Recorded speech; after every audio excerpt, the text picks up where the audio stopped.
When I look at our history, I realize that our history is not negotiable. It's not defined by slavery. It is a profound history, and we need to teach it in honesty.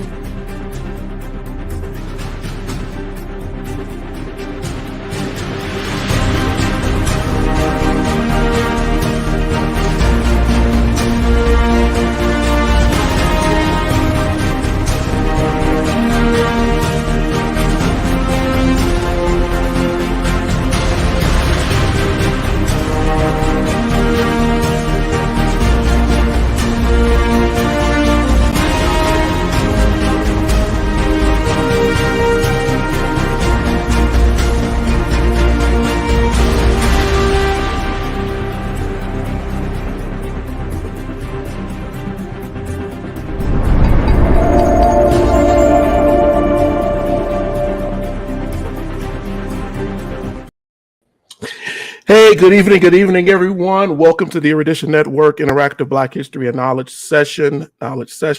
My name is Eddie Phillips. I am your host here tonight, as I am on every Thursday.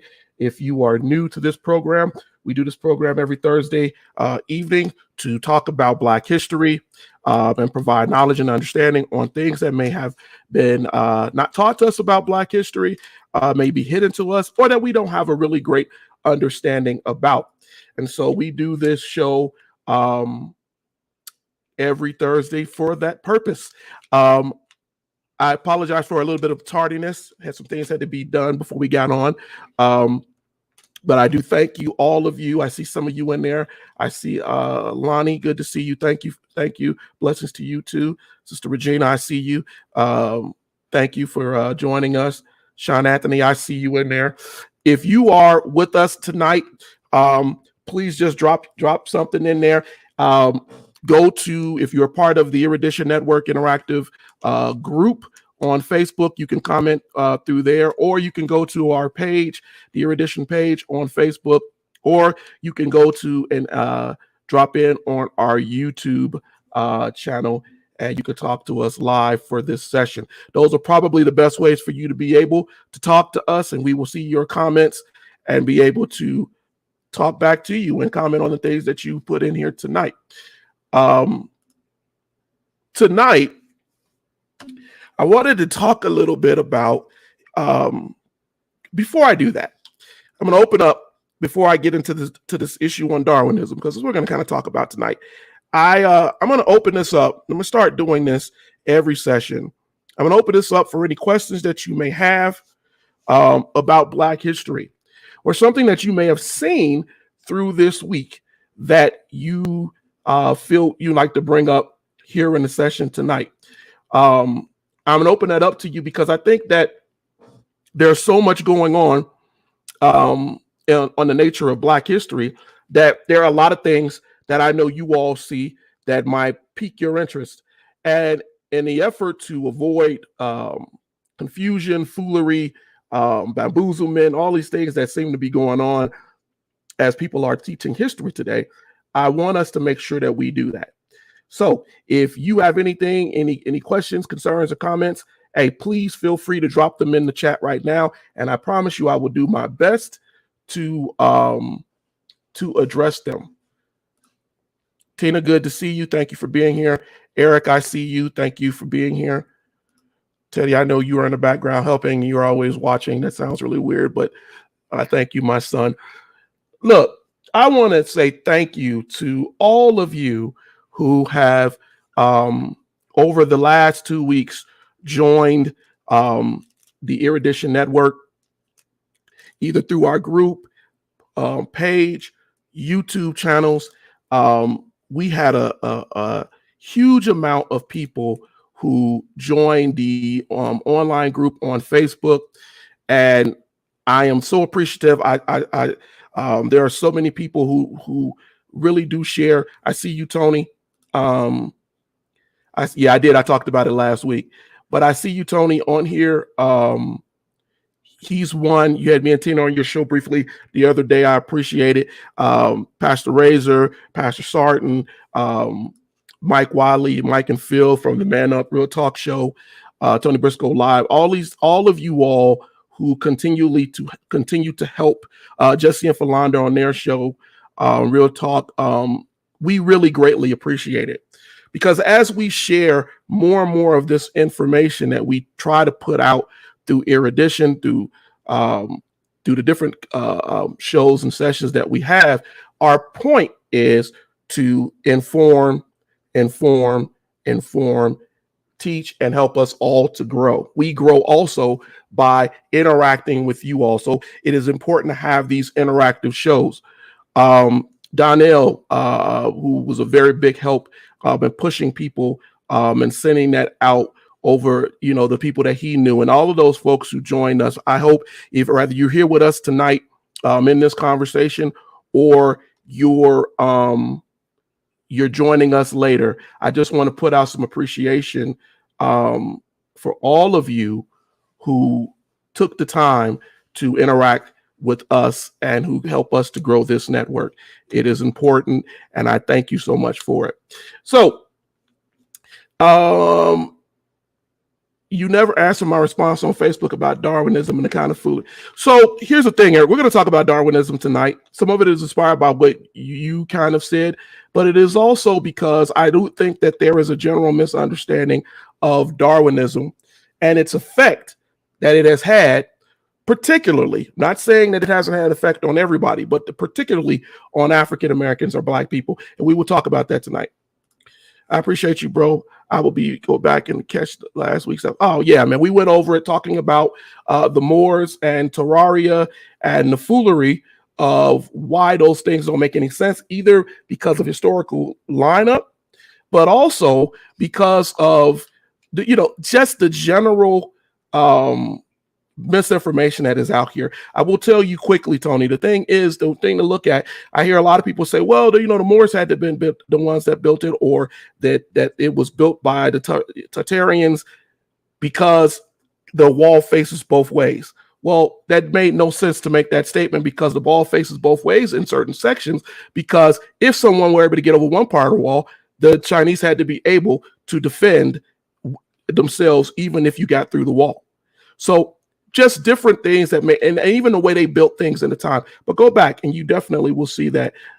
No, thank you for having us on Monday. I hope that we presented something to your audience, or gave something to your audience. Me and Tina went on there briefly. I believe we posted that on the Erudition Network's page. If not, we will make sure that is on there also. And I want you guys to support my brother Tony, because he does great work out here. All right. I wanted to open it up that way because I wanted to see if you guys had any questions or comments or things that you wanted.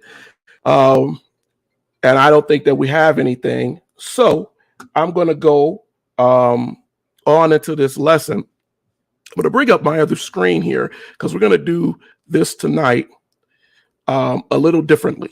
Okay. A little differently. I have an issue with the way that we teach history here in America. That's pretty obvious, and I've told you all this many times before, because I don't think that we teach it in honesty. I think that we, some of us, put things out here that we know are wrong. We know are wrong.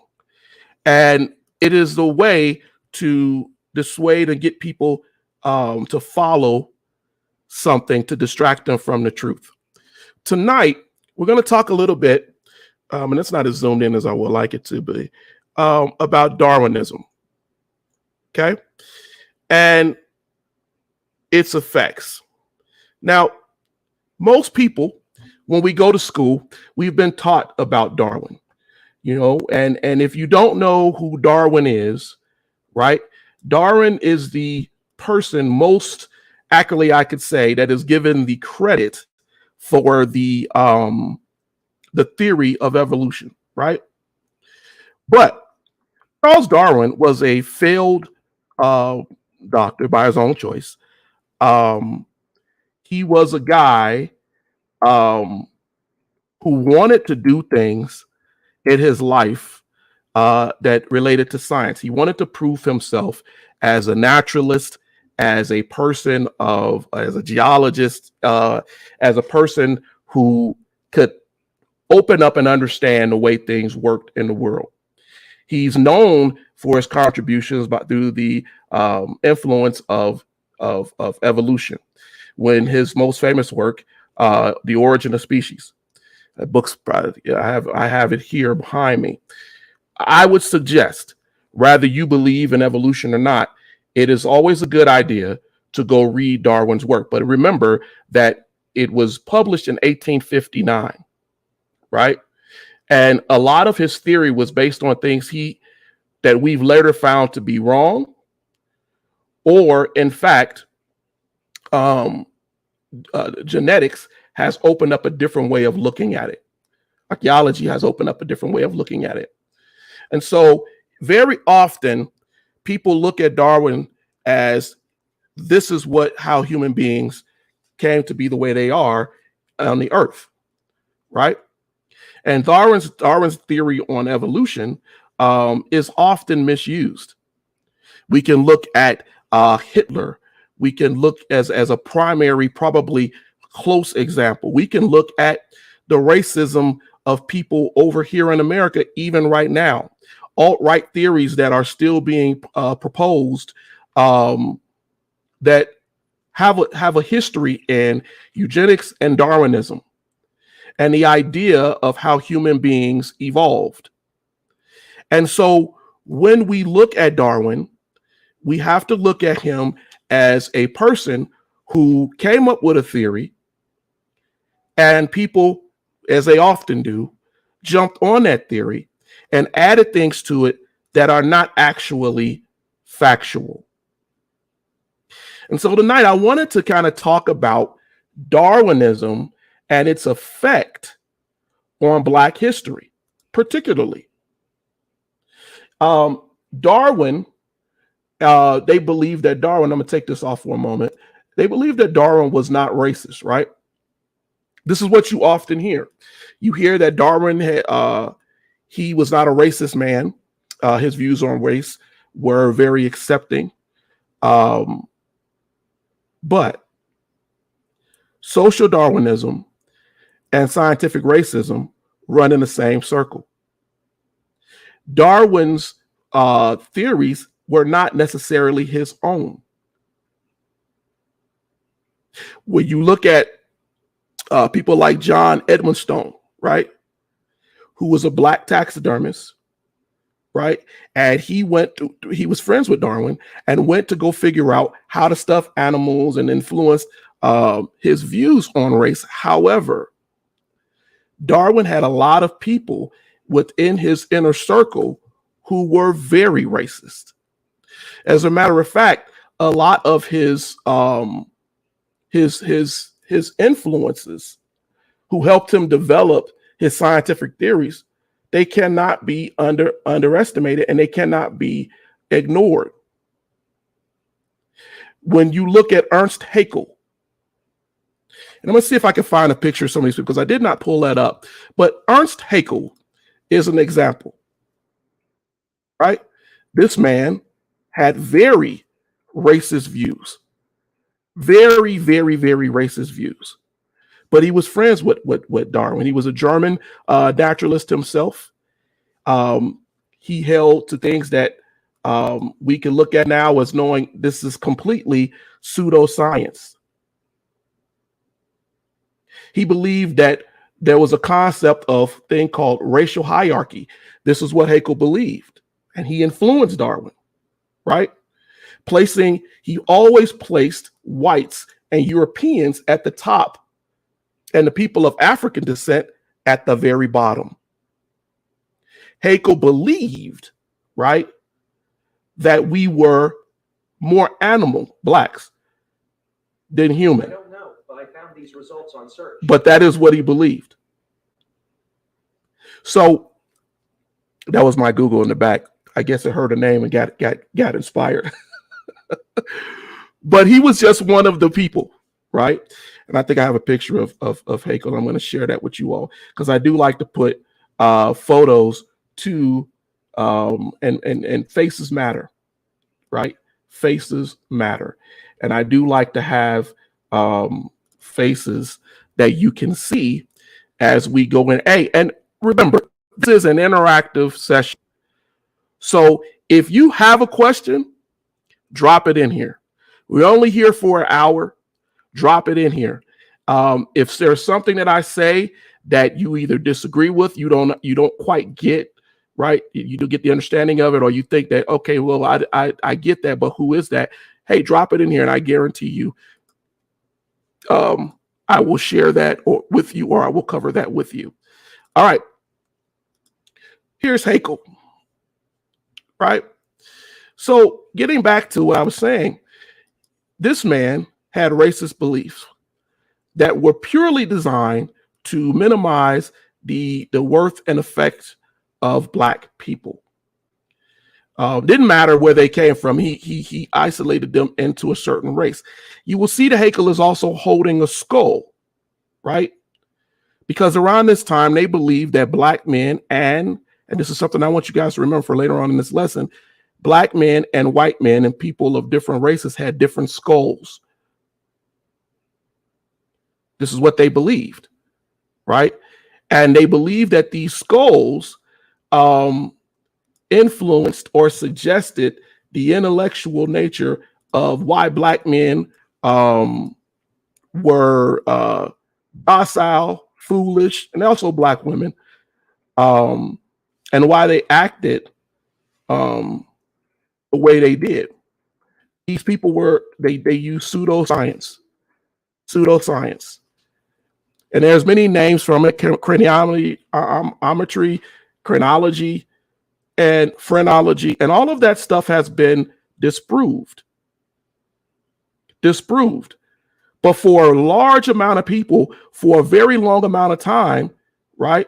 Phrenology, which was created by a man named Franz Gale, right? They believe this.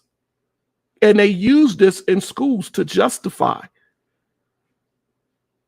the savagery, the ineptitude, the heretic nature of Black people. And much of it was born out of the idea of Darwinism. The same thing we're still teaching in school, but then we have to be careful, because when we say that something is science, that means that people a lot of times don't do the due diligence, and anything that is said about that science must also be true. And that leads people down the wrong path. So I want to make sure tonight that we understand, just because someone says that this is a part of something doesn't by nature make the whole true. If I take a verse out of the Bible and I misinterpret it because you never went and read the entire chapter or part of the Bible, so you don't get the meaning, and then I tell people, well, it's there, it's written, this is where it was said, we lose the context.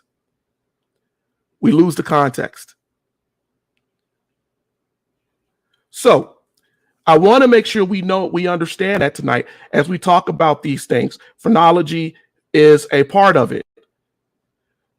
Phrenology was just another form of scientific racism, and it was justified by Darwinism. Darwin had an opposition to slavery. He didn't like slavery. And that is documented. We have that in primary and secondary source that we know that Darwin did not like and did not conform to slavery. However, what we also know is that there were people, again, in his group of people who inspired him, who were very much into slavery. As a matter of fact, some of them defended it and were worried about the aggressive nature of blacks. And they wrote books and papers on it. They talked about how they felt fear, right? They felt fear for what would happen to whites surrounded by these humanoid apes, people who were not human. And so we were presented with the multiracial myth. Race, ladies and gentlemen, if you don't know tonight, I hear people say about the LGBTQ community a lot. It's a construct. But let me be really honest with you. Race is definitely a construct. It is a lie. The multiracial idea is a lie. We are all human beings. We have different shades. We have different looks. But in the end of it, we all come from a woman. We are all born out of the body of a woman.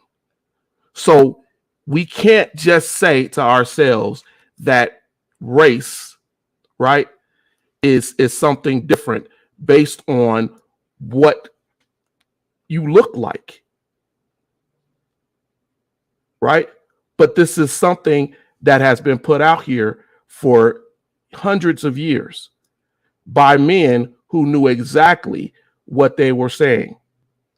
What I also like you to know tonight, now you may have heard me say this before, Darwin, contrary to the popular belief, never said we come from apes. It's a misconception. It's a lie. As a matter of fact, Darwin's theory of evolution by natural selection suggests that humans and apes, it couldn't happen. How can you have an ape, and a human occupy the same space and say that something evolved? Evolution means to spring from, to come from.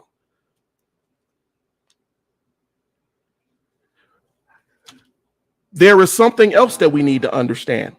Just because human beings and animals, we all breathe air to survive. Those animals and things that live on the earth, whether you're a horse, cow, ape, monkey, whatever, you're breathing to survive. Dog, cat, because we share the ability to convert air within in our lungs in order to survive, and each one of us have similar things in order to survive. That does not make us the same creature. It just means that we have evolved in a planet that makes it necessary, or we were made in a planet that makes it necessary for us to breathe air. So when we get into this thing right here that I have on my other screen, where we start talking about hominids, where we start talking about things that don't quite make any sense. Good to see you, Pastor Razor. Thank you for joining us tonight. Lana, yeah, it's crazy. Tina, sorry, I wasn't ignoring you guys' comments. Yes, pictures are good, sweetie. I agree. When we start to talk about where we are, you will notice, and I'm going to try to blow this up as much as I can because I want you guys to see it. All right. You will notice here on my screen that we're looking at a timeline here, and it's kind of truncated. I'm going to explain it as I go through it, but I want you to kind of take a moment. If you can see it, let me know. I know some things on it are bigger than others because I have to zoom in so much to make sure that you are able to see it. I did, however, share the similar timeline in our Erudition group. So if you wanted to go, I think I did it on a advertisement the other day. If you wanted to go deeper into it, you can look at it that way also. But here's the thing.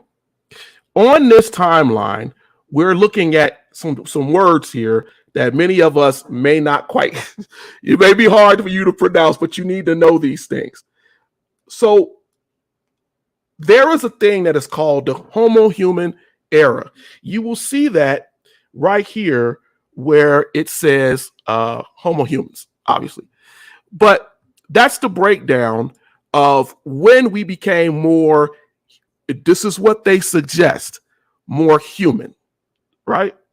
Now I'm gonna tell you how from truth. You will see here before that they're showing you chimpanzees, hominids, and they're talking about the Australopithecines and the Australopithecines, and they're talking to try to align us. I want you to remember what I said about the way a skull looks. Darwin came up with a theory. They misrepresented the theory. And what they decided to do was then go about by trying to align Darwin's theory to a way of, what's the word? Animalizing, particularly Black people. Now, you may think that that is a reach, but it is the absolute truth. When you look into what's going on right now in our current time, you know, you have people who, Roseanne Barr got taken off of television because she called Barack Obama's chief of staff and said she looked like a monkey, like an ape.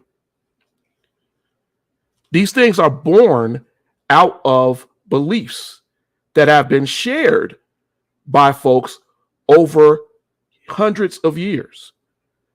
People telling Black people that you are an animal, you are an ape, you look like an ape. Scientific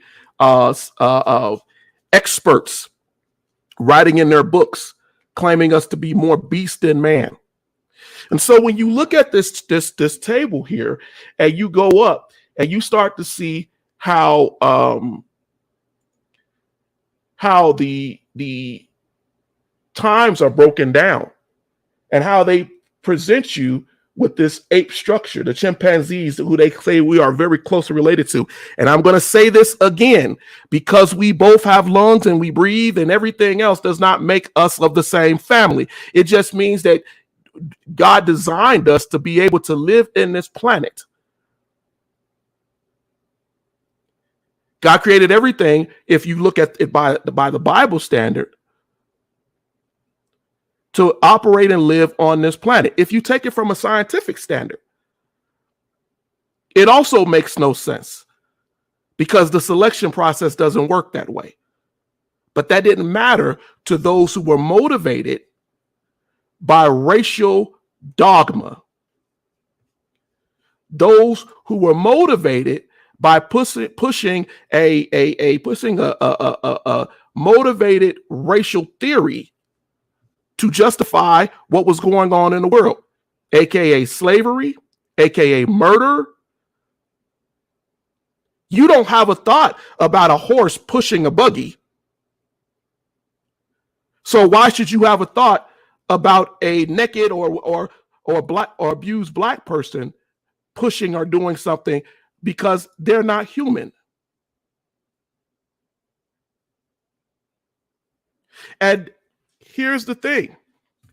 As we go through this and we look at this, and what I was doing while I was talking to you all is I was trying to go up and bring up, you guys have seen some of my other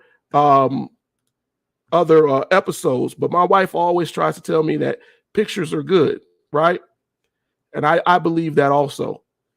But I wanted to make sure that I had something here to show you all getting back to the skulls, in addition to what we're looking at here. There we go. But as we go through and we look, right, you see, I'm gonna scroll down here. So the time of humans, the humans, right? You get to Erectus.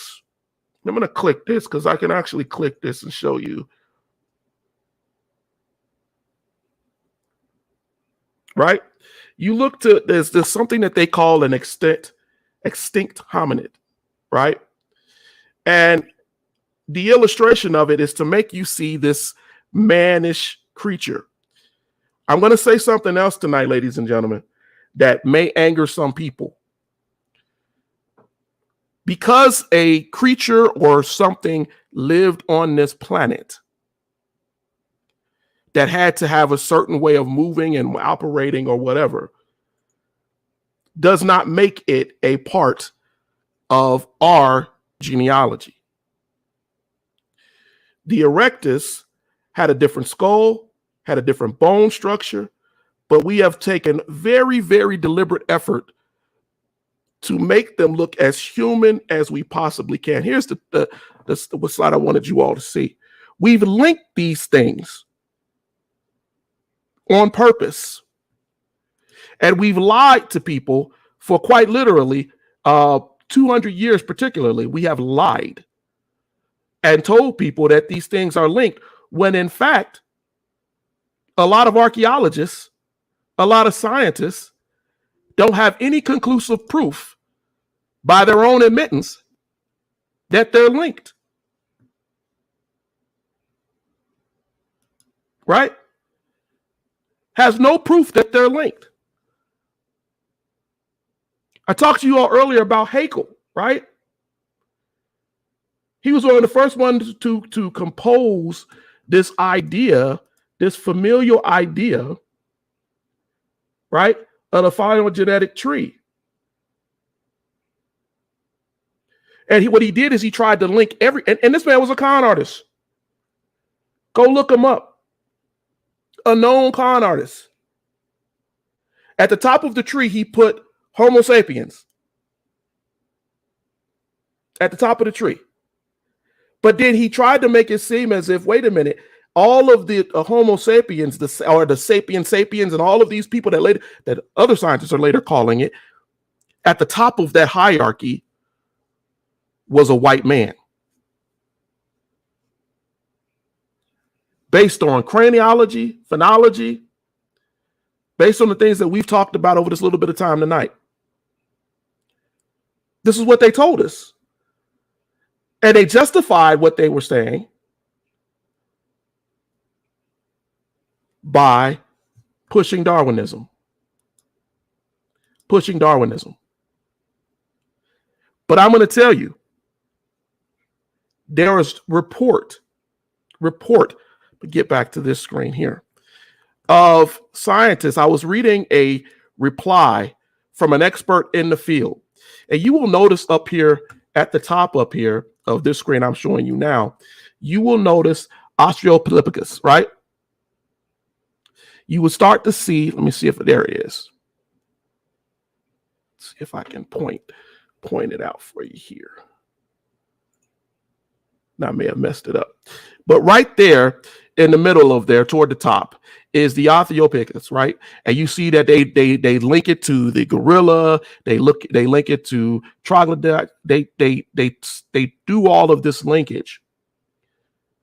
But there's a significant amount of evidence that from Africa, the bones that they found with tools, that modern humans were present in the time of these other hominids. Thus meaning, how could they come from them as they're living directly in the same time as them? And though they have a very human-like, if you look at it that way, concept, but they're not. If you look down there at the bottom where they start to, you see you see Homo habilis, and it moves down to Homo rhodophonesis, right? These names that they give these things, they link them under one thing, They use Darwinism as a point of doing it. But here's the funny point. They can tell you this about the skulls of things that they're pulling up and say that they have DNA that suggests that all things have some form of connection, right? From their own words, right? Remember, I told you that even in the lies that Haeckel was saying, he used that phylogenetic tree to link everything. Everything is linked. I don't disagree with that. It all comes from one creation. But the status of the Australopithecus and Homo erectus as human ancestors, by scientific definition, is questionable. This is from scientists and archaeologists themselves. It is questionable. The only evidence that we have is that they were found in areas where we also found human DNA or human skulls. And so we connect them not by necessarily the DNA, we connect them by what we think. And even with the current evidence, there is nothing that suggests it. But it's out here. It's out here. Pictures showing human beings progressively going through these stages. While many of these so-called hominids lived at the same time in the same areas, just like you live in the same time in the same areas as an ape. But that does not make you an ape.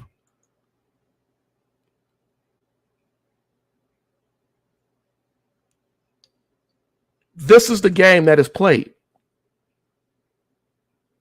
And unfortunately, what has happened is, while we're talking about it tonight, and people will get mad, I don't believe that you can teach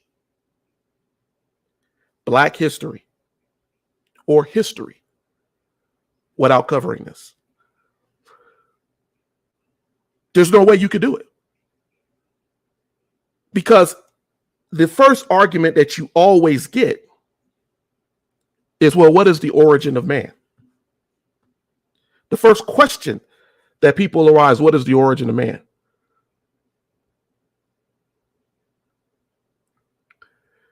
And we don't really know a lot of it because, to be truthful, as I told you tonight, it has been corrupted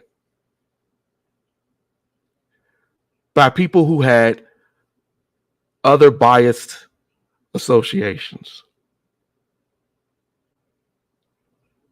So that even if Darwin believed that all humans descended from a common ancestor, he also believed, because of the influence of the people who influenced him,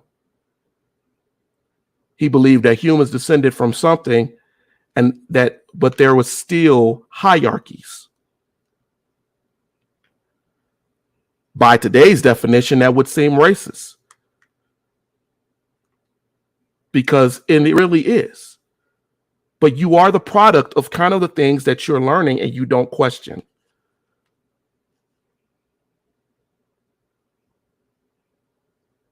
Darwin wasn't around long enough to debate his own theory. So when people took his theory and used it for discrimination, when people took his theory and used it to harm others, because it wasn't such a well-defined theory, people like Ernst Haeckel and Franz Galton, they roamed free to lie, to come up with things that affect our learning today.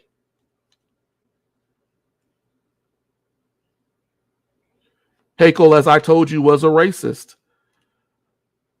And I've told you he was a con artist. Darwin was also influenced by a person named Francis Galton. Now, if you don't know who Francis Galton is a quotable source for many people in Nazism and other forms of oppression for Blacks, because Here you have a man who was supposedly related to Darwin, called himself a polymath, right? Said he claimed himself to be a genius, but he pushed the idea of racial hate. He was even so bad that Galton was one of the reasons why in the early 1900s at little town fairs, whites, people of his own supposed superior race, this is how eugenics came into play.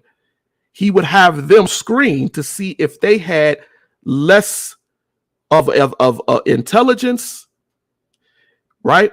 If they were a degradation to the greatness of whites. He was one of the authors of scientific racism that came outside of science because he supposedly was related to Darwin.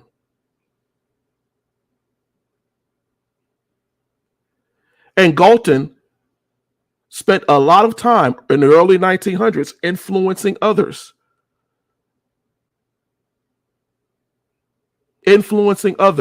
To follow that. He came along the time of Archibald Dunning and the revisionist thought on African Americans in this country. These men and their theories still have a place in our society today because, as I just told you many times as we've been talking about this tonight, they still teach this. They still teach this. And you say, well, Eddie, what they teach, they're teaching Darwinism. Yes, they are, but they're also teaching you the theories so that people can support their racial motivations.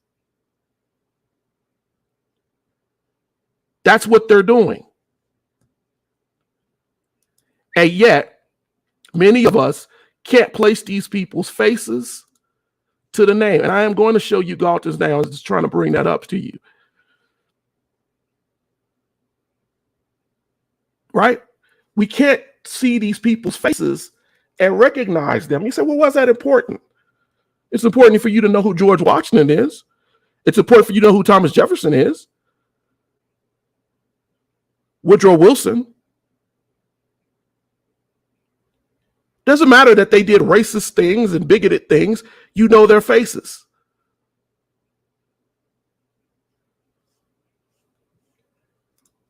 Galton, because he's had that family connection, believed that whatever he said should be respected. He leaned on his family's influence. And because of that, they were able to shape scientific thought during their time.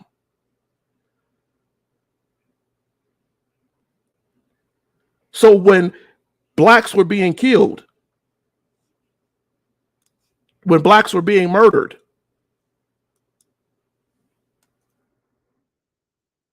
it was okay. Because you know what? This was all part of what was going on. This was a part of science.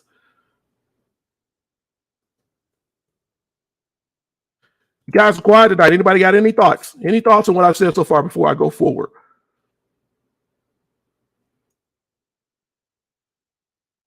Any thoughts?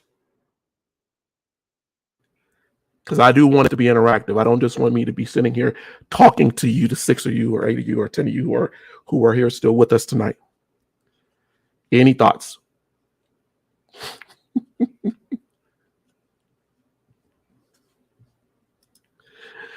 Never heard the other side of Darwin against slavery because, Tony, a lot of it they don't want to teach it. Not in its truth. You know, you look at King Leopold and his murder of Africans, right? And then you look at Leopold II's murder of Africans. He was, he's of Belgium, but think about the time in which this was going on. He ruled from what, the 1860s to the early 1900s. What is the motivation behind you treating Africans in the Congo that way? 10 to 15 million people were killed as a result of his actions. Because the theory of the day, the scientific theory of the day, was that the people had no purpose. Black history has been affected by various ideologies and theories, but Darwinism has really hurt us.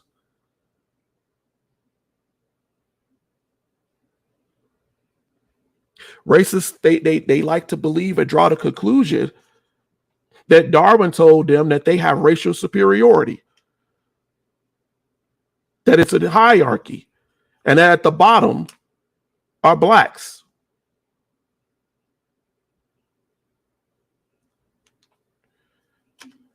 So the other day, we're talking about the African diaspora. Well, it was you, Tony. We were talking about that, right? But the African diaspora suffered greatly because of the misguided ideologies. History was hidden because people did not want to believe that life originated out of Africa. And it led to discrimination. It led to segregation. It led to slavery. It led to genocide. It led to murder.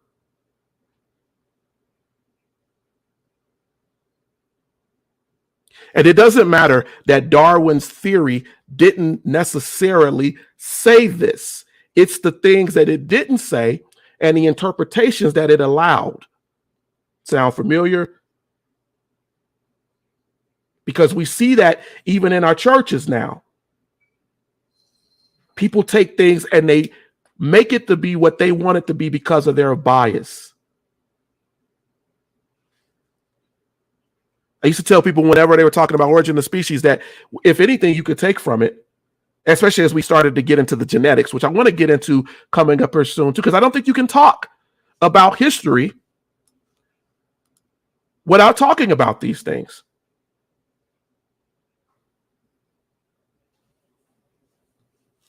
I always heard it used to justify white Eurocentric supremacy and inferiority. Yes, and it is exactly a lot of times what it's used for. The Bible clearly states that God spoke to the earth, the waters, and the air to bring forth after their own kind. Yes, Sister Regina, it was only man that God said, let us make man after our own kind and after our image, and by the Bible, breathe life into that man.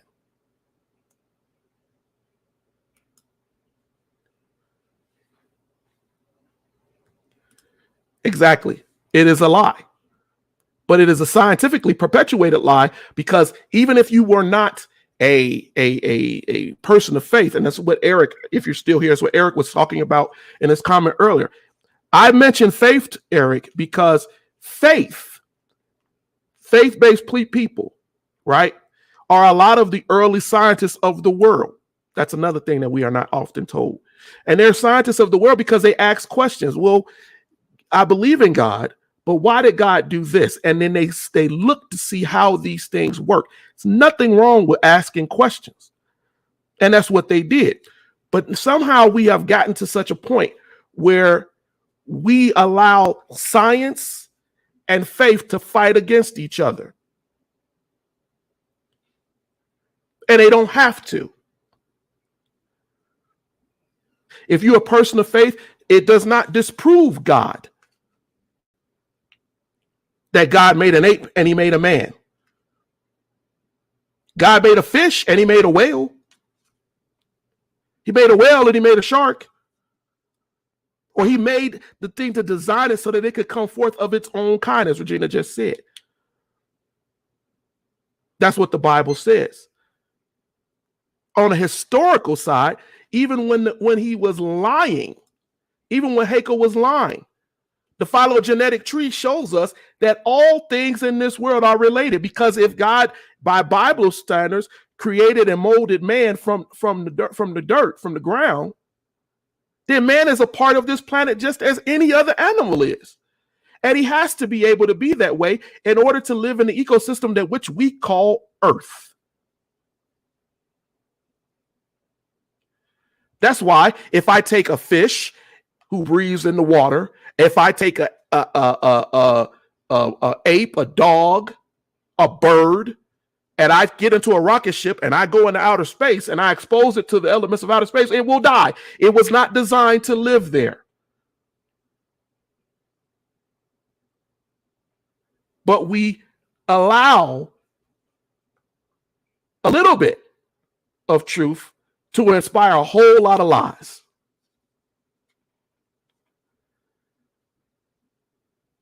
And there's many things that Darwin did not understand. He wrote a book based on the studies of the time, but there's a lot he didn't understand. And he was open about it. He didn't understand. But we have allowed the lie.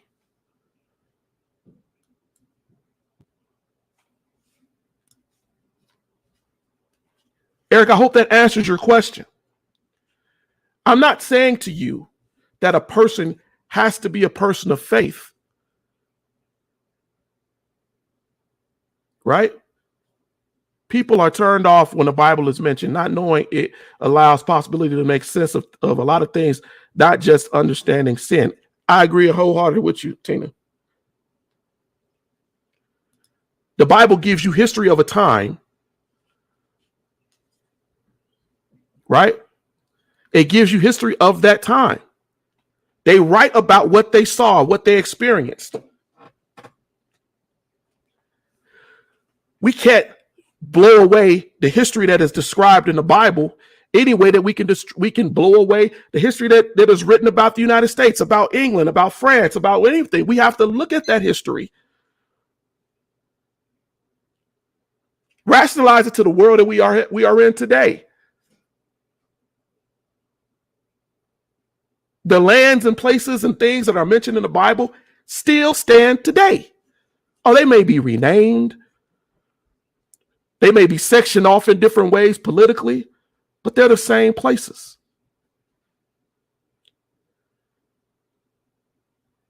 We can't just blow off what has been presented.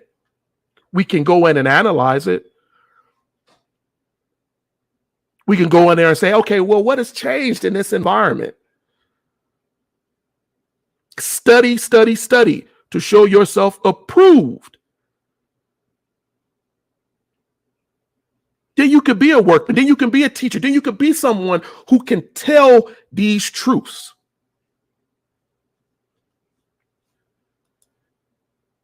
Without a racial component here. Without the idea of, I don't want to say this because it shows that maybe we weren't the first here. Right? These things are horrible. We see them now as we're watching in the nation, how things are being stripped away. Right? People say we're the same. We shouldn't have affirmative action.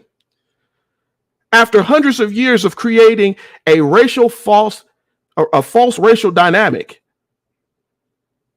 But now, when you're not at the top, of what it is benefiting, we got to get rid of that. We can't have that. And we're still seeing people not being taught.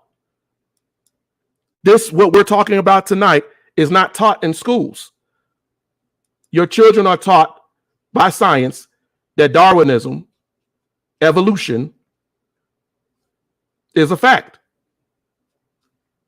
And I'm not telling you that man does not evolve, because we know that to be a fact from a genetic standpoint. And I will get into that on another session where we can get into genetics and how genes differ over time.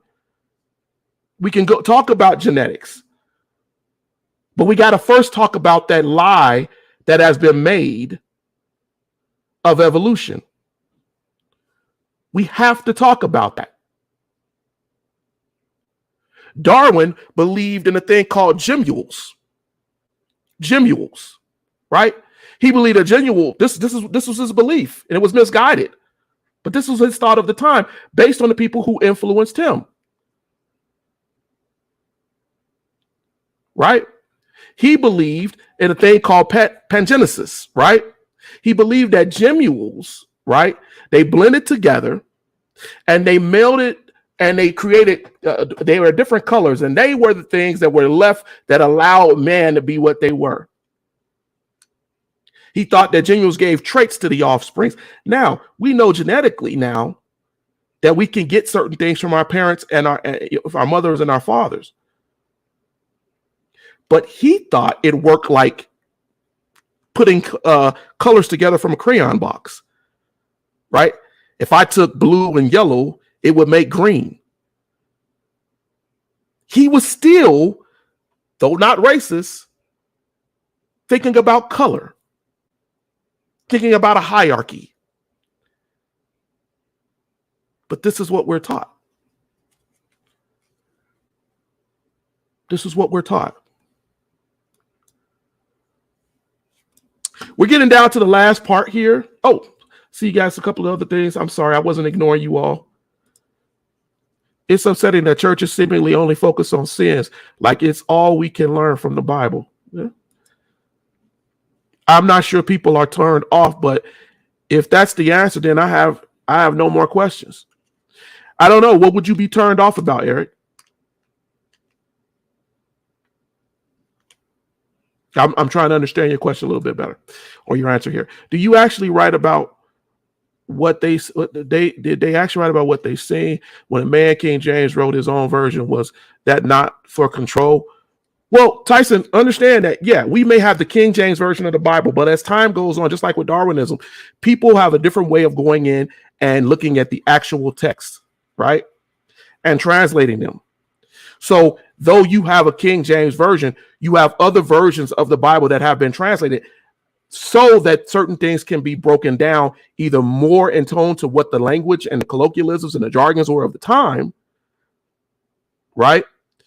As opposed to having someone go out there and translate something wrong. We can't just say that they wrote it, they took it from something, but that's a good point.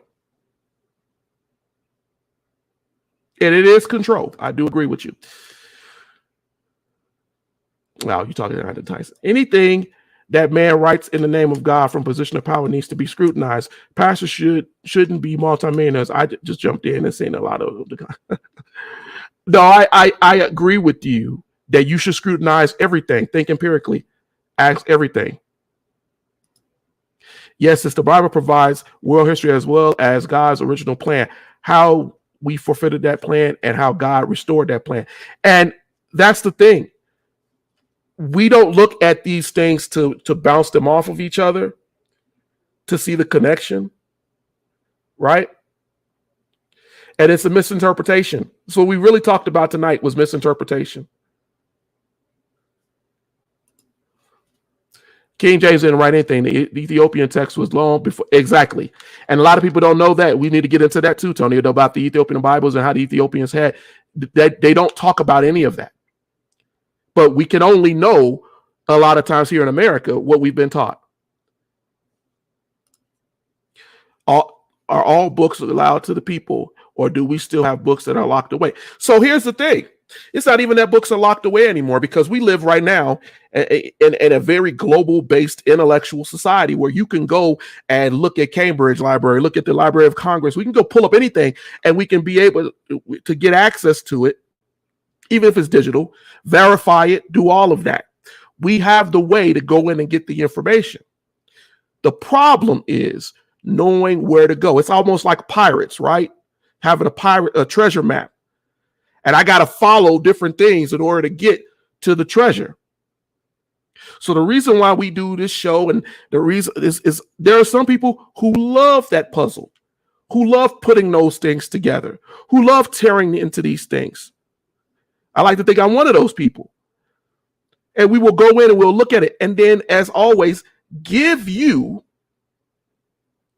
where you can go and read it for yourself. The one thing you will always get from this program, from me and from Erudition, is if I tell you something, I am going to give you a reference, a place to go. It's not just me talking to you. I want you to be able to learn on your own and to grow outside of what Eddie is seeing or Eddie is saying to you. It's more important to me that you actually get the knowledge, get the understanding, not that you're listening to me. Speaking of that, there's a great book. It came out around 2011. It's from a dude named William James, right? I'm going to put that in there. It's called Race, Racism, and Darwinism. I think he does a really good job of talking about it. You can go out there online and find many different things on social Darwinism and how Darwinism works. I'm going to drop a couple of things in here for you all, both historical and close to modern, that you can go in there and actually read and get a better understanding, if you choose to, on Darwinism and how it has affected us. But I tried to touch a very heavy subject tonight because I hear it a lot. People ask me a lot about how does Darwinism affect, or how does Darwinism work with the way Black people were treated. And I hope tonight you got some of that from what we talked about, the certain things, because I have to choose. I have to go through a timeline of what I choose, what I could cover with you all, given whatever time that I have. But I do try my best to get through a lot of it. Before I close out tonight, I want to get back to our chart here. If you look at this chart and you just see how it all breaks down, even before Darwin ever came along, you had the Neanderthals, you had the Eruditions, you have the different Homo hominid groups that they added. And if you take anything tonight, I want you to remember one thing. Scientists are still trying to decipher. They're still trying to decipher things. Some are doing it in a legitimate way where they're being, they're thinking empirically. Some have a bias. And whenever you read something, try to identify the bias. Try to identify the bias. And when you identify the bias, ask yourself, is that bias changing the validity of the data? If I removed that bias, would the data be the same? But if you can't see that, do you know what you're reading? And I'm not suggesting that you don't read it, because it's always good to know what's going on in the opposing state of mind. But just know, people manipulate and they use these things as a way to, as Tyson said so eloquently a moment ago, to control us. Eric, Eric, you said something lastly. Oh, I'm sorry. Tony, the Vatican is an entire separate beast. Yes, it is. If we purchase text, it is in its original script. We might also grab translation, which may lead to more misunderstanding. You can't buy it. Yeah, you can buy it. I read very old historical texts very often, right? And I check the translation. You can check the translation. Translation machines exist. We live in a digital age. If you get the original and you look at it and say, wait a minute, they left this out. Did you know? Is an interpretation subjective? Something that is said or written can be interpreted in many different ways. Who is to say they have the correct interpretation? You need to be able to go in there yourself. I'll give you an example. I can write a history book tonight and I can put out all of the things that I talked about, right? You have a choice then.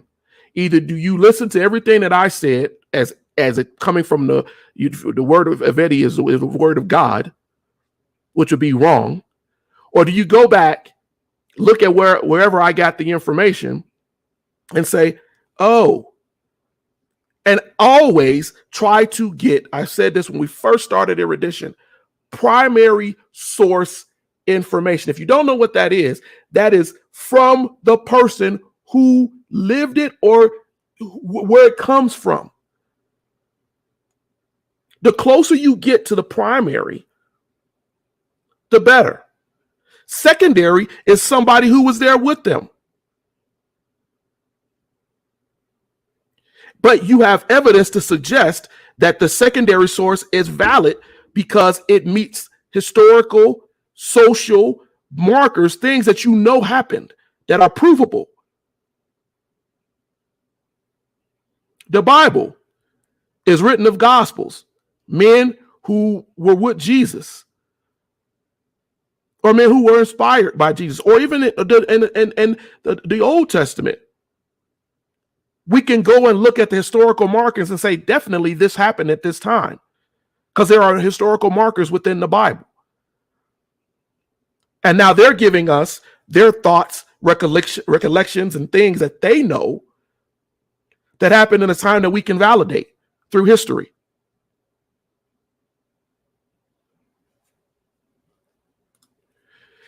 Eric, that's why we have to pray, read, and study to show ourselves approved or learn. We have to make sure that we are discerning what is being said properly. Y'all all commenting but not hitting the like. Let's hit the like button so many people can see this and get in the conversation. I agree, Tyson. I think that more people need to be. I started this show by saying I appreciate all of you who have helped to support us and keep us going with Erudition. Some of this stuff is heavy lifting, and it takes time. But I am so appreciative of you all's questions tonight. I have gone over my hour, about 6 minutes, but I am so appreciative of you all. We started a little bit late tonight. That's why it's 6:28. But if you have questions, things you want to know, I'm going to ask you to go, and I am actually going to do something here because I want people to see this. And I'm going to get off of here. I want people to see this because I think that we need to do a little bit to influence and get people to understand just how easy that this is. Ladies and gentlemen, I'm going to share one more thing with you tonight. It's going to be my screen. A moment here.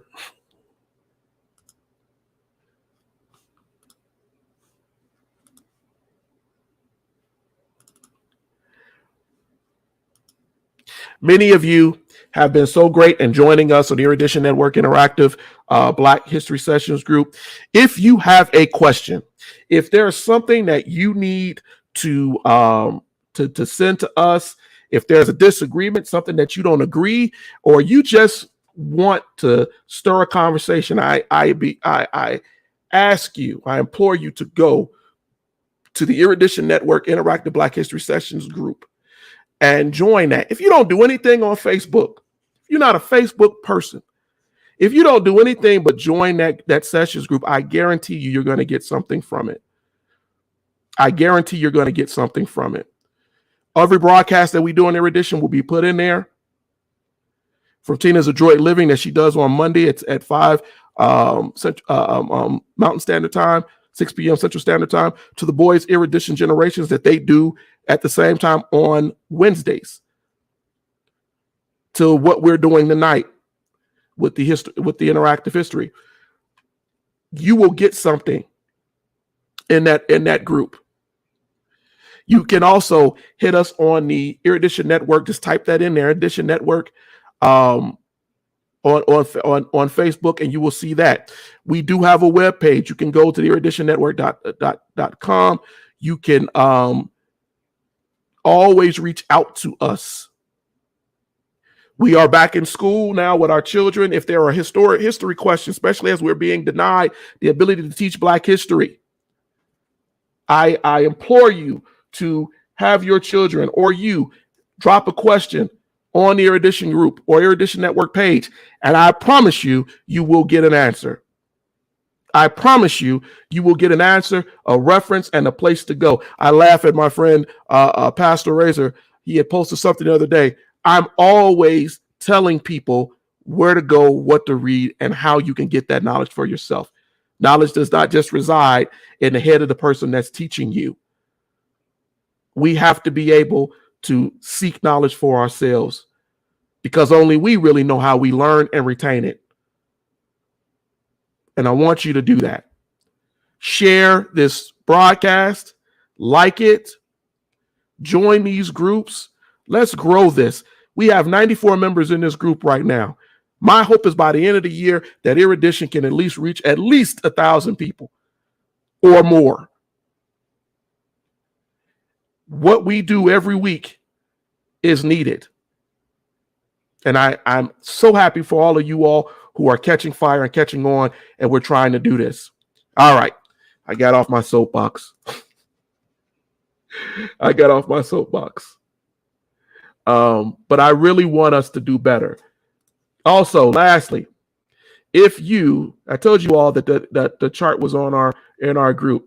If you have not, take the time. Stop running away from it if you're scared of it. Go take the Black Faces Matter quiz. It's a very simple quiz. You click it, it'll come right up. And you can answer that quiz. It's an 8-minute quiz. I want you to try to get through it in 8 minutes as best you can. And I recognize these Black people. But I want you to take this quiz. Additionally, I added on here several other quizzes that we've done. Erudition has done many quizzes. We want you to get on there and take these quizzes, test your knowledge, see what you do and what you don't know.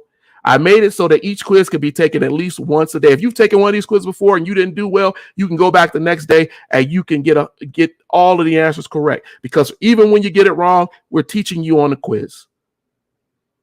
We're going to give you the information. All you got to do is go back and retain it, to do it as many times. And if you get it all right, but you still want to go back and test to see if you retained it, you can go back the next day. Take it as many times as you need to. It is not a pass or fail thing. It is simply so that we can be better at identifying who and what we are. All right. I went well over my time. Thank you all. Thank you all who stayed with us. Hope I didn't miss any of you guys' comments. Regina, we should take information we receive in like a math problem. When you get the answer, then we check to see. There you go. I agree with you 100%, Sister Regina. Exactly. Tina, yeah, I miss both of them too. I missed our debates. My brothers will always debate, and I love that in them.